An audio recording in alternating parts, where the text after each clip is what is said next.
প্রিয় শিক্ষার্থীরা আসসালামু আলাইকুম। আশা করি সবাই ভালো আছো। আজকে আমি এ পর্বে আলোচনা করব অনুসরণী 2.3-এর 58 পৃষ্ঠার 24, 25, 26 নম্বর অঙ্ক নিয়ে। গত পর্বে আমি আলোচনা করেছিলাম 21, 22, 23 নাম্বার নিয়ে। আজকে আলোচনা করব 24, 25, 26 নিয়ে। তো চলো শুরুতে আমরা 24 নম্বর অঙ্কটি দেখি কি বলছে। একজন স্কুল ছাত্র প্রতিদিন সাইকেল চালিয়ে 2 ঘন্টায় 10 কিলোমিটার পথ অতিক্রম করে স্কুলে আসা যাওয়া করে। সে 6 দিনে কত কিলোমিটার পথ অতিক্রম করে এবং তার গতিবেগ কত? তাহলে এখানে উত্তর চেয়েছে কয়টা? দুইটা। সে 6 দিনে কত কিলোমিটার পথ অতিক্রম করে এবং তার গতিবেগ কত। তাহলে এখানে দেখো প্রতিদিন সাইকেল চালিয়ে 2 ঘন্টায় 10 কিলোমিটার যাচ্ছে। তাহলে এ দুইটা পরে রাখো। প্রতিদিন অর্থাৎ একদিনে সাইকেল চালিয়ে যায় কত কিলোমিটার? 2 কিলোমিটার। তাহলে 6 দিনে কম যাবে না বেশি? বেশি যাবে গুণ। তাহলে কি করব? 10-এর সাথে 6 গুণ, 6 10-এ 60। তাহলে 60 কিলোমিটার। মুখে মুখে উত্তর হয়ে যাচ্ছে, অনেক সহজ অঙ্ক। এবার দেখো গতিবেগ চেয়েছে, অর্থাৎ 1 ঘন্টায় কত কিলোমিটার যায়। তাহলে 2 ঘন্টায় যায় 10 কিলোমিটার, 1 ঘন্টায় কত যাবে? তাহলে 2 দিয়ে ভাগ করব। তাহলে 5 দুগুণা 10, 5 কিলোমিটার যায়। একবারই সিম্পল না? তো চলো আমরা খাতায় করে দিই অঙ্কটা। তাহলে দেখো যে একদিনে সাইকেল চালিয়ে অতিক্রম করে 10 কিলোমিটার। তাহলে 6 দিনে সাইকেল চালিয়ে অতিক্রম করে, তাহলে কত? 6 10 60 গুণ হবে। কারণ একদিনে যদি 10 কিলোমিটার অতিক্রম করে 6 দিনে কি বেশি করবে, আর বেশি হলে কি করতে হয়? গুণ বলেছি। তাহলে 10 গুণিত 6, 6 10 60 কিলোমিটার। এখন বলেছিল কি তার গতিবেগ কত, অর্থাৎ 1 ঘন্টায় কত যায়। তাহলে 2 ঘন্টায় অতিক্রম করে কত? 10 কিলোমিটার।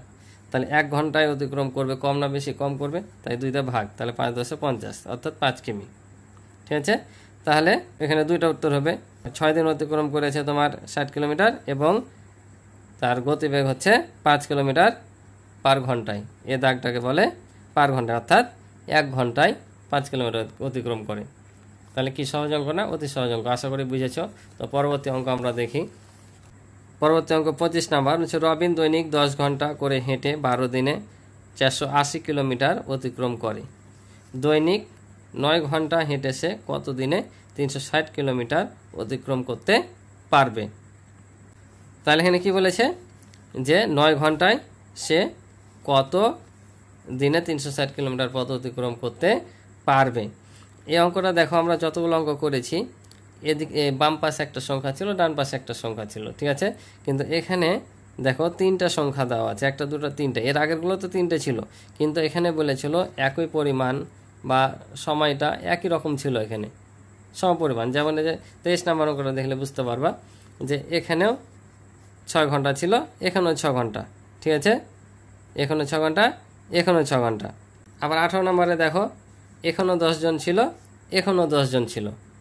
তাই আমাদের এখানে 2টা করে সংখ্যা এসেছিল, অর্থাৎ এ 10টা আর আসেনি, এই 6 ঘন্টাটাও আমাদের আর অঙ্কে নিয়ে আসেনি, কারণ একই রকমের জন্য। কিন্তু এখানে দেখো 25 নম্বরে বলছে যে এখানে 10 ঘন্টা, এখানে 9 ঘন্টা, এখানে 360, এখানে 480। তার মানে কি আমাদের এখানে 3টা সংখ্যা নিয়ে অঙ্ক করতে হবে। ঠিক আছে?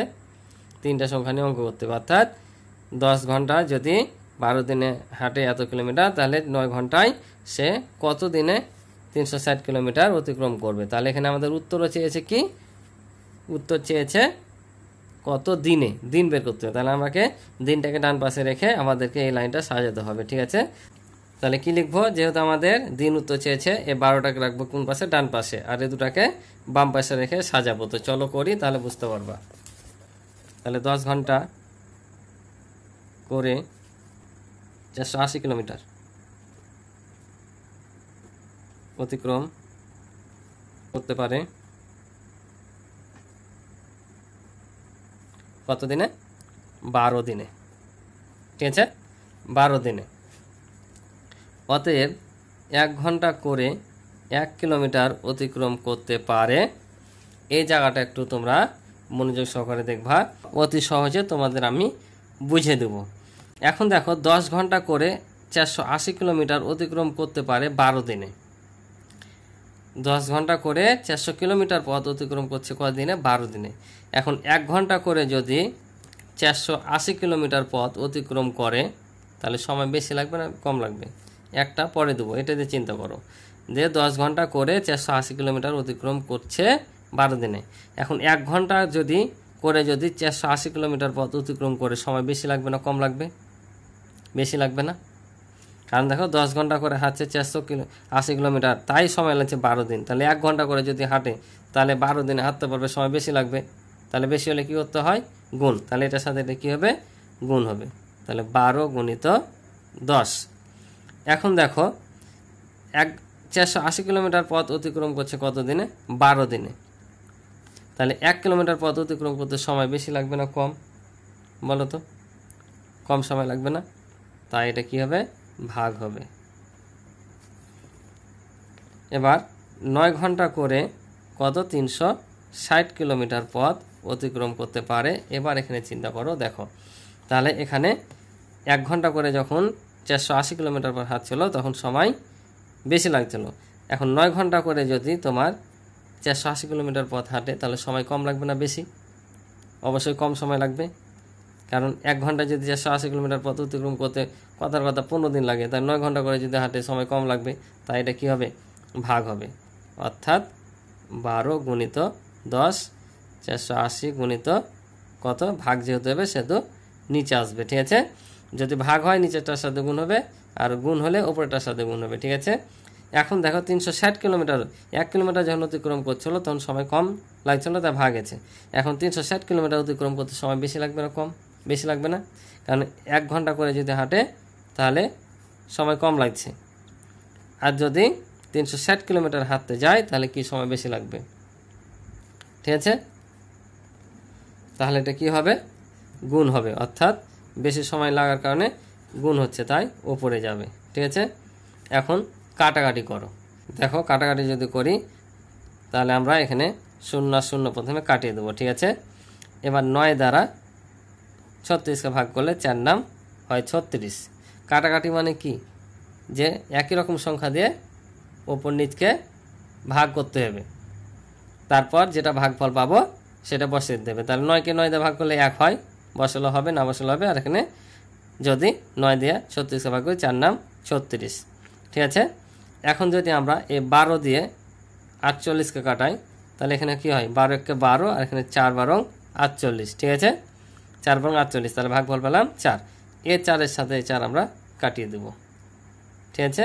তাহলে নিচে কিছু থাকলো কি? নিচে কিছু নাই। উপরে কত থাকলো? 10। তাহলে 10 দিনে, অর্থাৎ 9 ঘন্টা করে 360 কিলোমিটার অতিক্রম করতে তার 10 দিন সময় লাগবে। তাহলে উত্তর হচ্ছে 10 দিন। এটা আমাদের উত্তর। আশা করি তোমরা সহজ অঙ্কটি বুঝে গেছো। তো চলো আমরা পরবর্তী অঙ্কটি দেখি। পরবর্তী অঙ্ক 26 নাম্বার, এ পর্বের শেষ অঙ্ক। জালাল প্রতি 3 ঘন্টায় 9 কিলোমিটার পথ অতিক্রম করতে পারে। মানে 36 কিলোমিটার পথ অতিক্রম করতে তার কত ঘন্টা লাগবে?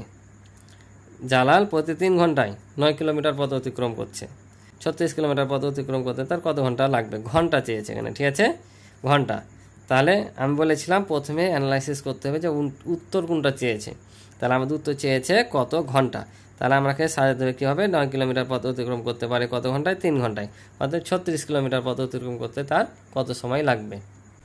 তাহলে আমরা এখানে লিখলাম যে 9 কিলোমিটার পথ অতিক্রম করতে পারে 3 ঘন্টায়। 9 কিলোমিটার পথ অতিক্রম করতে পারে 3 ঘন্টায়, ঠিক আছে? যেহেতু ঘন্টা চেয়েছে আমাদের, ঘন্টাকে ডান পাশে রাখলাম, ঠিক আছে? তার 9 কিলোমিটার পথ অতিক্রম করতে পারে 3 ঘন্টায়। অতএব 1 কিলোমিটার পথ অতিক্রম করতে সময় কম লাগবে না বেশি? বলো তো, সময় কম লাগবে না?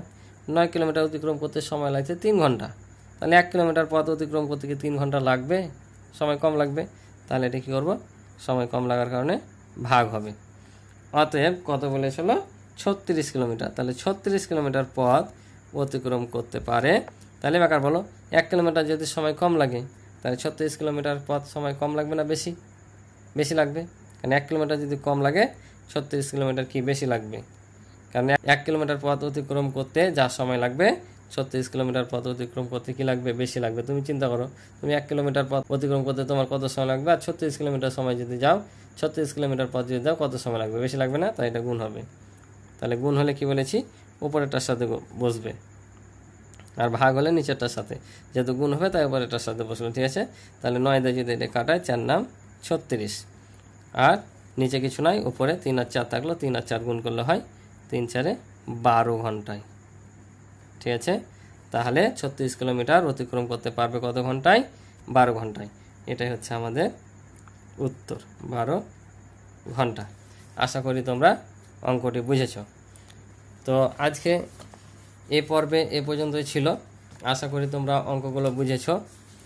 তো আমার ক্লাসগুলো যদি ভালো লাগে, যদি তোমরা বুঝে থাকো, বুঝতে পারো, তাহলে অবশ্যই চ্যানেলটি সাবস্ক্রাইব করে আমার পাশে থাকবে এবং ভিডিওতে একটি লাইক করে দিবে।